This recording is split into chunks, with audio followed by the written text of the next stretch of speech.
자, 여기서 보시게 되면은 이제 위치 에너지라는 개념이 나오는데, 여기 같은 경우는 아주 신기하게도 중학교 과정에도 나오고, 그 다음에 고등학교 1학년 과정에도 나오고, 고2 과정에도 나오고, 수능에도 나와요.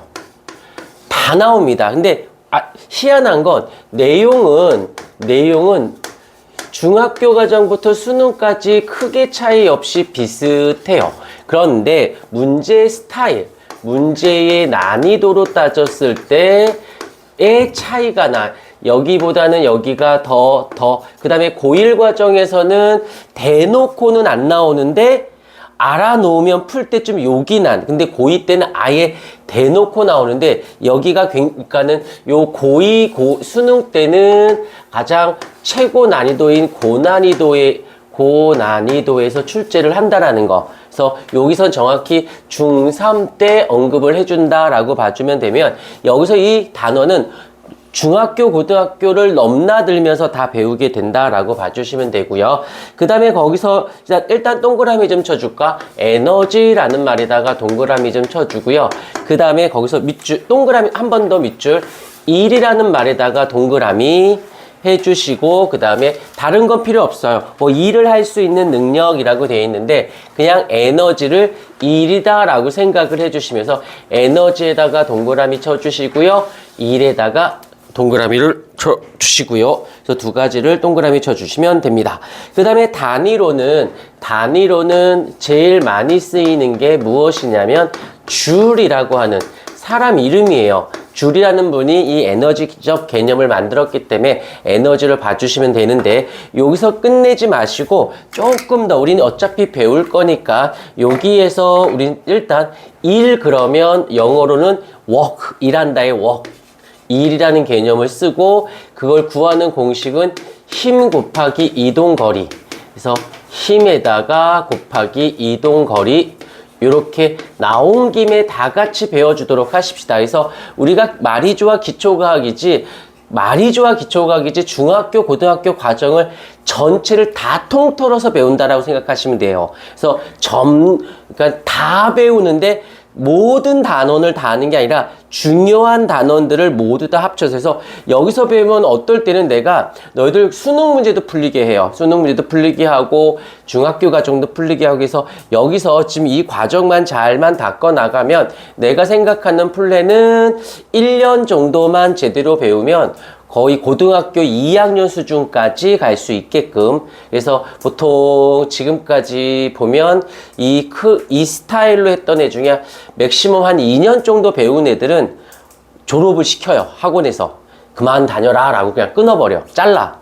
왜? 걔는 그래도 곧 수능 볼 때까지 과학 때문에 고생할 일 없고 고등학교 올라갔을 때는 과학학원 안 다녀도 계속 올 1등급이 나오게 만드는 플랜이거든. 거의 이제 이쪽 발만 잘 해서 하다 보면 저도 과구를 가고 싶어요 라는 마음이 들게끔 그 정도가 지금 물론 아닌데 여기 있던 애들 이 플랜으로 가르쳤던 애들은 맥시멈 아니고 1년에서 맥시멈 2년 정도만 배워놓으면 거의 과거 애들하고 비슷한 수준이 되게끔 대신 막 빡빡하게 나가진 않는데 차근차근히 나가면 그렇게 플랜을 짜놓고 가고 있으니까. 그래서 3월 달에는 이제 찬영이는 이제 학교 내신반으로 넘어가게 되고 나머지 친구들하고 여기 들어오려고 예약이 걸려있는 애들이 있어. 몇 명이 있는데 너희들이 엄마가 가려니까 다니지만 그러니까 첫째가 아닌 둘째.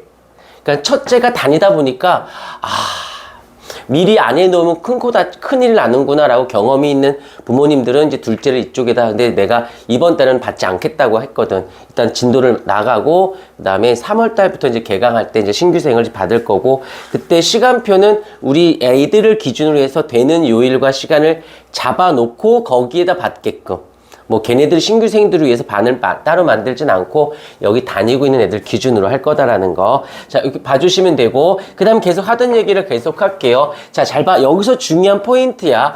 에너지가 나오면 일이라는 단어를 같이 기억해 주시고요. 일이 나오면 또 에너지적 개념으로 같이 항상 같이 다니셔야 돼요.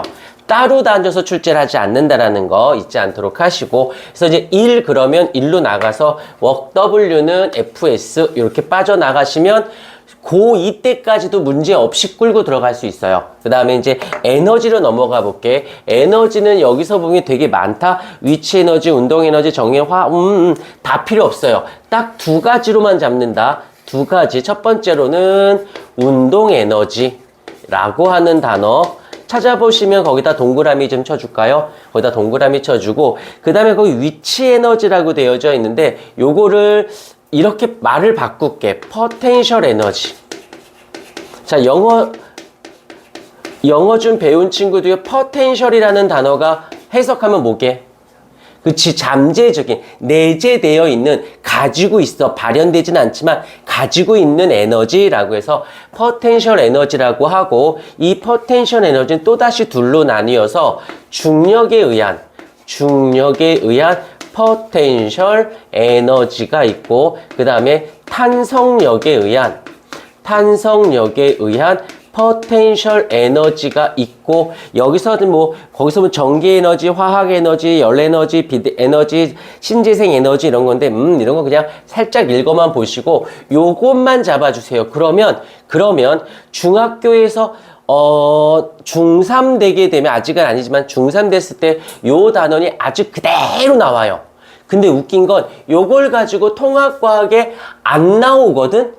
근데 요걸 갖고 써먹는 문제들이, 그러니까 모르면은 모르는 대로 푸는데 알면 되게 쉬워지는 문제가 나오고, 고2 때는 아예 그냥 대놓고 나와요. 대놓고. 그렇다라는 거 잡아주시면. 그래서 다 공부하는 게 여기서 그냥 동그라미 칠 것만 쳐주세요. 운동 에너지 동그라미 쳐주고, 그 다음에 중력, 여기 위치, 여기서 보면은 위치 에너지라고 되어 있지. 요거를 우리는 잠재적인이라고도 하지만 위치 에너지. 왜 이런 말을 쓰냐면, 사실은 예전에는 운동 에너지, 위치 에너지라고 해서 이제 운동 에너지를 라지 E K로 쓰고 위치 에너지를 라지 E P로 씁니다. 썼는데 교과 과정이 조금 바뀌면서 용어가 살짝 바뀌었어요. 그래서 potential 에너지, 그 중에서도 중력에 의한 potential 에너지, 탄성력에 의한 potential 에너지 이렇게 잡아주시면 되어질 것 같아요. 그 다음에는 뭐 위치 에너지, 그 다음에 여기서 2번 있죠. 일과 에너지 전환, 별표. 죽기 직전까지 알아야 돼. 이 물리를 하는, 굳이 죽기 직전까지는 할 필요 없다. 자, 일과 에너지 전환. 여기 잡아봐. 아인슈타인 아저씨는 다 알죠? 그 아인슈타인 아저씨가 되게 유명한 석학인데, 그분이 하나 했던 게 뭐냐면, 에너지 질량 등가 원리라는 말이 있거든? 그러니까 에너지가 질량이 되기도 하고, 질량이 에너지가 되기도 한다라는 뜻이기도 하는데, 여기서는 어떤 걸 쓰냐면, 이 일과 에너지는 전환이 돼요. 다시 말하면 에너지가 일로 바뀌고 일이 에너지로도 바뀝니다. 그래서 어떻게 돼? 전환이 되는데, 요런 것들. 자, 밑줄 그어줄게. 일과 에너지는 서로 전환. 밑줄.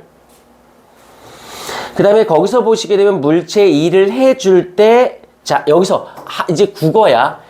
어떤 사람이 있어. 어떤 사람이 있고 어떤 물체가 이렇게 놓여져 있다라고 했을 때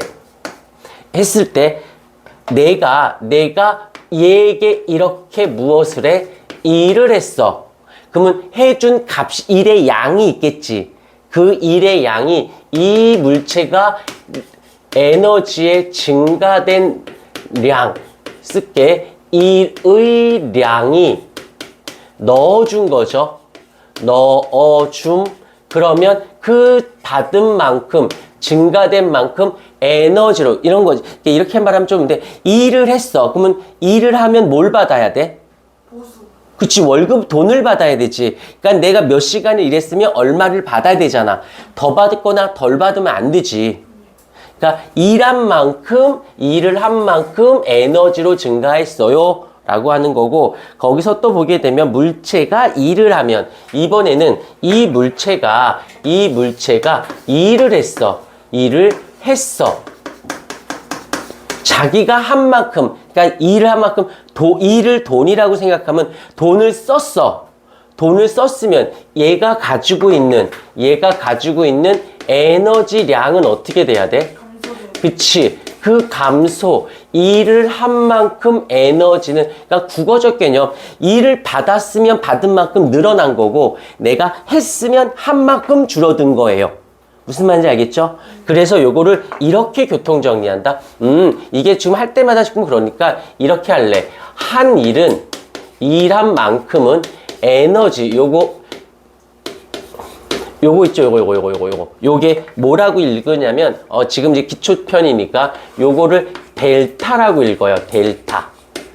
그 다음에 한국어로 번역하면 변화량이라는 말로 쓰고, 얘를 수학적 기호로 쓰면, 나중 값에서 빼기 처음 값으로 계산을 합니다.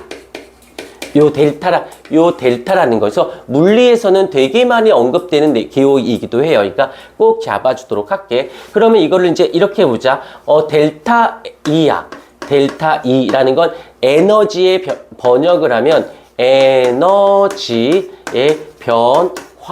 변화량이라고 읽고 얘를 어떻게 계산하냐면 나중 에너지 빼기 처음 에너지 요렇게 쓴다라는 거. 이게 참 별건 아닌데 잘 익숙하게 해놓으면 문제 풀 때 좀 답을 맞춘다 틀린다가 아니라 부드러워져요. 근데 이게 안 되면 조금 어색해져. 근데 좀 부드럽다 어색하다가 얼마나 차이가 있을까? 생각보다 수학이나 과학이라는 과목은 영어도 마찬가지고 국어도 마찬가지고 배경 지식이 풍부하잖아. 그러면 흡수력도 빨라지고 회전율도 빨라져. 근데 지식이 짧을수록 모르는 건 아닌데 어색하고 거북스러워. 근데 그게 어색하고 거북스럽잖아.